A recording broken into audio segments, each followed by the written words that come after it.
Yang Jiechi a rencontré à la Maison-Blanche le président américain Donald Trump, son beau-fils et proche conseiller Jared Kushner et le conseiller à la sécurité nationale des États-Unis, H.R. McMaster.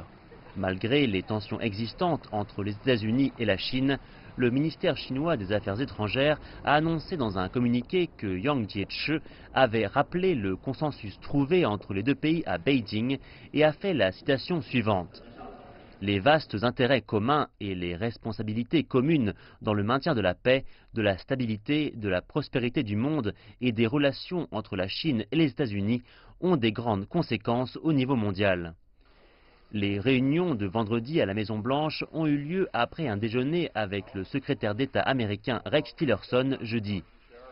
La visite intervient alors que des tensions commerciales commencent à émerger après la décision américaine d'imposer des taxes sur les panneaux solaires importés. Les États-Unis préparent aussi des taxes sur les importations d'acier et d'aluminium et prennent des mesures contre les transferts de technologie et pour la protection de la propriété intellectuelle. Les États-Unis ont aussi récemment désigné la Chine comme rivale stratégique. Au cours de son entrevue avec le président américain Donald Trump, Yang Jiechi a aussi dit vouloir approfondir la coopération dans la résolution de la crise nucléaire dans la péninsule coréenne.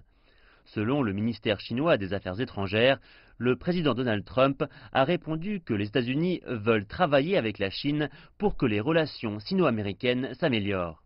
Les États-Unis et la Chine se sont engagés à maintenir leur dialogue diplomatique et sécuritaire de haut niveau pendant la première moitié de cette année.